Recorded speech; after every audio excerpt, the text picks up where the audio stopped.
करुणा के सागर भगवान तथागत को पुनः याद करते हुए हमारे बीच उपस्थित भिक्षु संघ एवं समस्त विद्वज्जन, यद्यपि मैं अपनी बात रख चुका हूँ, विस्तार से रख चुका हूँ, लेकिन फिर से मुझे यहाँ पर खड़ा कर दिया गया है। थोड़ा सा मैं आपसे जिक्र करूंगा जहाँ पर मैंने अपनी बात को रोका था प्यारे बंधुओं, कि भारत का जब संविधान लिखा जा रहा था, ड्राफ्टिंग हो रही थी, तो उसके पर 2 और पुस्तकें लिखी गई हैं। एक अरबी में अल अकबर हयातो फसकतो, जिसे हामिद अबुस्कारी नाम के स्कॉलर ने लिखा है। दूसरी पुस्तक अशोक के फूल, जिसे डॉक्टर हजारी प्रसाद द्विवेदी ने लिखा है। ये किताबें इसलिए लिखी गई थी कि इस काल के आते आते तक भारत की धरती से बुद्ध को खारिज किया जा चुका था। भारत के संविधान में फिर से बुद्ध लौट रहे थे, इसलिए उन 2 विद्वानों ने किताबें लिखी कि हम इस बात को पहले से स्वीकार लें कि हम भी बुद्ध के ही मार्ग के अनुयायी हैं।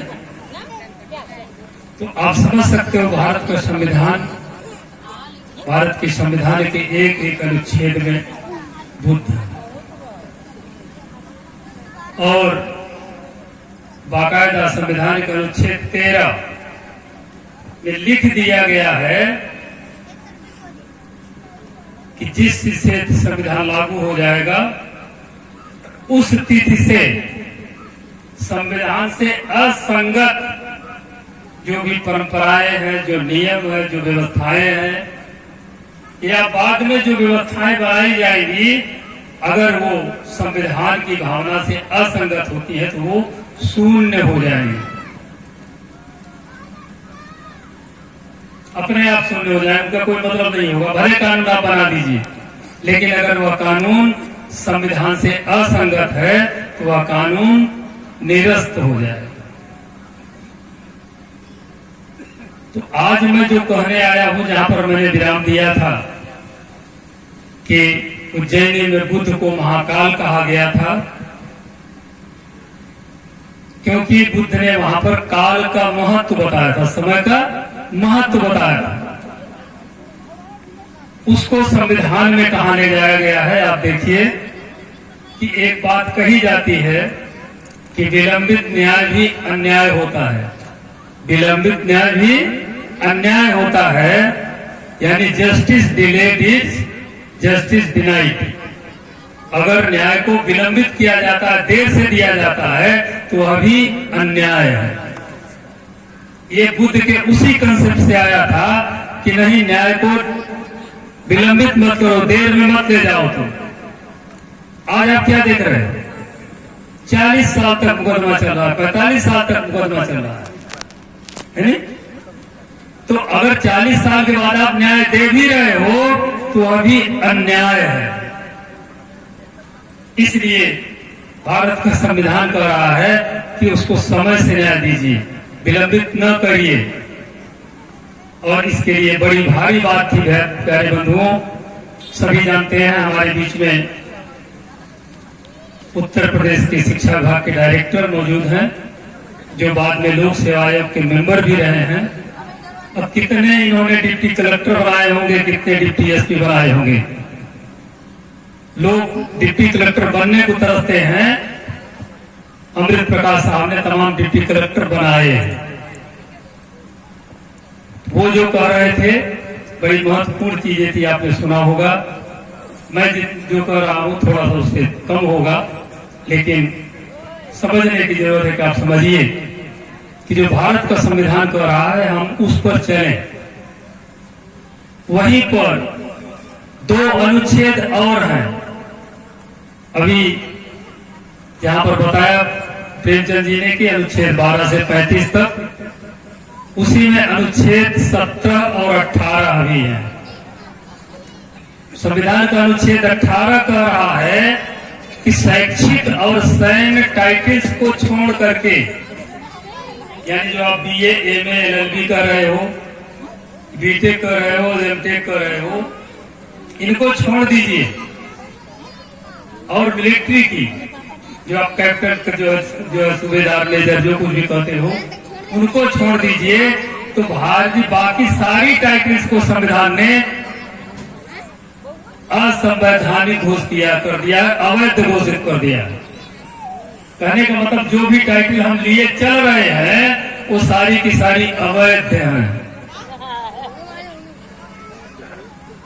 वहीं पर बाबा साहब डॉक्टर अम्बेडकर ने बड़े साफ शब्दों में कहा था कि लोकतंत्र और जाति ये एक दूसरे के विरोधी हैं और एक साथ नहीं रह सकते हैं। अगर आप जातियां बनाए रखना चाहते हो तो आप लोकतंत्र के विरोधी हो और लोकतंत्र को सदैव डिनाई कर रहे हो। अगर आप लोकतंत्र को लाना चाहते हो तो जातियों को मिटा दीजिए, जातियों को मिटा दीजिए।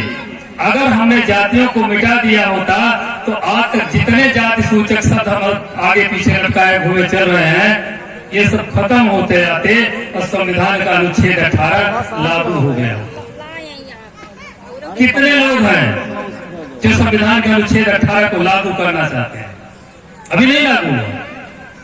लागू तब होगा जब हम जाति सूचक शब्दों को मिटा देंगे, पूरी तरह से मिटा देंगे।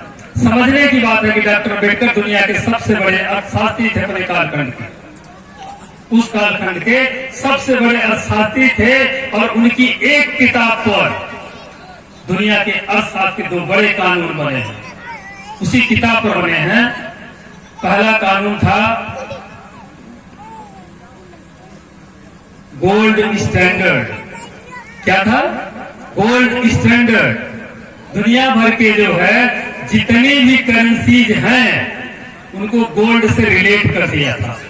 डॉक्टर अम्बेडकर के द प्रॉब्लम ऑफ रूट की किताब के आधार पर बनाया गया है गोल्ड स्टैंडर्ड, जो पूरी दुनिया में लागू हुआ। दूसरा जो उनकी किताब से आया था वह था reserve bank of India, Bharat का रिजर्व बैंक, इसकी स्थापना हुई। अब दुनिया के जितने बड़े साथी थे, लेकिन उन्होंने गरीबी मिटाओ आंदोलन नहीं चलाया भारत में। गरीबी मिटाने की बात नहीं करी, उन्होंने क्या बात किया? जाति मिटाओ। और उन्होंने जो पुस्तक लिखी उसका नाम था एलिमिनेशन ऑफ कास्ट, जाति का विनाश। कितने अम्बेडकरवादी हैं जो जाति का विनाश करने को तैयार? हम जातियों को तगमा लगा करके घूम रहे हैं और जाति संगठन बना रहे हैं, जाति भीड़ इकट्ठा कर रहे हैं, जाति गैंग बना रहे हैं। तो हम संविधान का विरोध कर रहे हैं। और ध्यान करिए आप, बुद्ध के काल तक जातियां नहीं थी। अगर जातियां होती तो बुद्ध ने उस पर भी कुछ बात कहा होता। और उनके कालखंड के बाद भी 7वीं सदी तक, जब तक वेनसांग और इत्सिंग आ रहे हैं, तब तक भारत में जातियां नहीं थी। ये सारी जातियां जो आप देख रहे हो ये 11वीं सदी से बनना शुरू हुई हैं और 18वीं सदी तक जातियां बनती गई हैं, बढ़ती गई हैं, संख्याएं बढ़ती गई हैं। तो आज जो जाति व्यवस्था पूरी तरह से अप्राकृतिक है। इसलिए अगर भारत के संविधान को लागू करना चाहते हो, डॉक्टर अम्बेडकर के सपनों को भारत बनाना चाहते हो, तो जातियों को मिटाने का अभियान चलाइए। जातियां मिट जानी चाहिए। और मैं गारंटी से कहता हूं, जिस दिन जाति सूचक शब्दों को मिटा दीजिए और ओपन कंपटीशन होने दीजिए, तब देखिएगा कौन कौन जो इंटेलिजेंट है कौन नहीं है, सब साफ होकर के सामने आ जाएगा। ऐसा कतई नहीं है कि जो पिछड़े लोग हैं इंटेलिजेंट नहीं होते हैं, सब इंटेलिजेंट होते हैं। लेकिन जब उनका नंबरिंग होती है तो जाति देख करके नंबरिंग करते हैं और वहां पहुंचा दिया जाता है। इसलिए अगर आज के दिन पर आप यहाँ पर आए हो तो संकल्प लेकर के जाइए कि आज से हम जाति मिटाने का आंदोलन चलाएंगे, जात बढ़ाने का आंदोलन नहीं चलाएंगे। दूसरी चीज, जो शासन तंत्र को चलाने के लिए 3 स्तंभ खड़े किए गए हैं, विधायिका, कार्यपालिका और न्यायपालिका। इसमें जो सबसे स्वतंत्र है वह है न्यायपालिका। न्यायपालिका को यह पावर है कि भारत की संसद जो कानून बनाती है, हर कानून को रिव्यू करे और यह बताए कि संविधान की कसौटी पर खरा उतरता है या नहीं उतरता है। प्यारे बंधुओं, इसलिए न्यायपालिका को कमजोर करने के लिए जो सबसे बड़ी साजिश की गई है कि भारत के संविधान के अनुच्छेद 312(1) में जहां पर IAS, IPS, IFS, IS service create की गई है, उन्हीं क्लास में उसी अनुच्छेद में एक सेवा और लिखी थी, इंडियन जुडिशियल सर्विस, भारतीय न्यायिक सेवा। अगर भारतीय न्यायिक सेवा क्रिएट हो गई होती तो भारत में जज बनते परीक्षा पास करके। भारत में जज परीक्षा पास करके नहीं बन रहे हैं, जज जो है जबरदस्ती जब मर्जी से अपॉइंट किए जा रहे हैं। प्यारे बंधुओं, ये सबसे बड़ा अनाचार है और ये पूरी तरह से असंवैधानिक है। कोलिजियम सिस्टम भी असंवैधानिक है और जो ये जुडिशियल अपॉइंटमेंट कमीशन ला रहा है वो भी असंवैधानिक है। इसलिए संविधान के अनुच्छेद 13 के अनुसार संसद को चाहिए कि इंडियन जुडिशियल सर्विस क्रिएट की जाए। जब इंडियन जुडिशियल सर्विस क्रिएट होगी तो जो इस सर्विस में आएगा वो हाई कोर्ट का भी जज बनेगा, सुप्रीम कोर्ट का जज भी बनेगा और भारत का चीफ जस्टिस भी बनेगा। प्यारे बंधुओं, तब पूरे भारत को एक साथ जो है न्याय मिलेगा। इसलिए आज के दिन मैं आप सबसे विनती करूंगा कि जो लोग भी व्हाट्सएप यूज कर रहे हो, फेसबुक यूज कर रहे हो, यूट्यूब यूज कर रहे हो, आप लोग आज से जुट जाइए और बार बार लिखिए कि इंडियन जुडिशियल सर्विस का क्रिएशन किया जाए, भारतीय न्यायिक सेवा का सृजन किया जाए। जब पूरे देश के लोग पूरी तरह से जुट जाएंगे प्यारे बंधुओं, तब भारतीय न्यायिक सेवा अस्तित्व में आएगी और तभी आपको न्याय मिलेगा। अब तक न्याय नहीं हुआ, निर्णय हो रहे हैं। नहीं, अब तक भारत में न्याय नहीं हुआ, निर्णय हो रहे हैं। मैं उदाहरण के साथ बता सकता हूं। 1989 में एक मुकदमा दायर हुआ था। काहे के लिए दायर हुआ था? अयोध्या में जो है 2.77 एकड़ जमीन है जिसमें मस्जिद बनी हुई है। उसके लिए 2 दावेदार थे कि ये 2.77 एकड़ जमीन कथित हिंदू कह रहे थे हमारी है, कथित मुसलमान कह रहे थे हमारी है।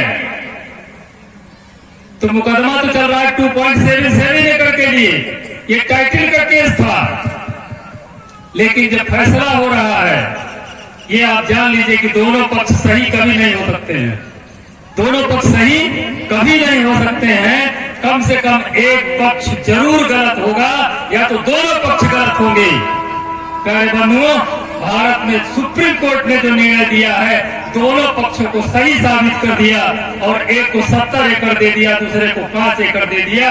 ये तो प्रेयर ही नहीं, ये तो याचिका का अंग ही नहीं था जो फैसला आया है। और इस तरह के फैसले तब तक होते रहेंगे जब तक भारत में इंडियन जुडिशियल सर्विस क्रिएट नहीं होगी। इसलिए मैं सबसे अनुरोध करूंगा, विनती करूंगा कि आज से आप जुट जाइए अपने फेसबुक पर, यूट्यूब पर, जिस पर भी आप जुटे हो, हर एक पर आप लोग सब लोग लिखिए कि इंडियन जुडिशियल सर्विस यानी भारतीय न्यायिक सेवा का सृजन किया जाए। प्यारे बंधुओं, हमारे लोग बड़ी मेहनत करते हैं तो वो जाकर के PCSJ पास करते हैं, मजिस्ट्रेट बनते हैं, PCSJ पास करके मजिस्ट्रेट बनते हैं, जज नहीं बनते हैं।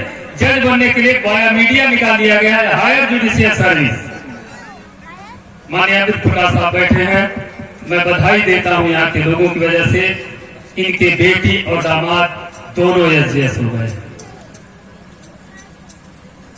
अब आप सोचिए कि ये जो 2 बच्चे हमारे SJS में हैं, अगर IJS की सीरीज क्रिएट होती तो IJS भी बने होते, और जब IJS बने होते तो हाई कोर्ट के भी जज बनते और सुप्रीम कोर्ट के भी जज बनते। इसलिए प्यारे बंधुओं, आज आप निर्णय करके जाइए कि बुद्ध का जो सबसे बड़ा संदेश था, न्याय मिलना चाहिए। न्याय मिलना चाहिए और न्याय तभी मिलेगा जब आईजेएस की सभी स्टेट होगी। तो आप लोग पूरी तरह से जुड़ जाइए, हर पोर्टल पर जुड़ जाइए, अपने लोगों से शेयर करिए और सबको कहिए कि लिखें, लाखों लाख लोग लिखे, करोड़ों लोग लिखें कि हम कोई नई डिमांड नहीं कर रहे हैं। भारत के संविधान के अनुच्छेद 312 में लिखा हुआ है कि संसद समय के साथ आईजेएस की सर्विस क्रिएट करेगी और ऐसा किया जाना चाहिए। और इसी के साथ मैं अपनी बात को विराम देता हूं। सबका मंगल हो, सबका मंगल हो, सबका मंगल हो। धन्यवाद। नमो बुद्धाय।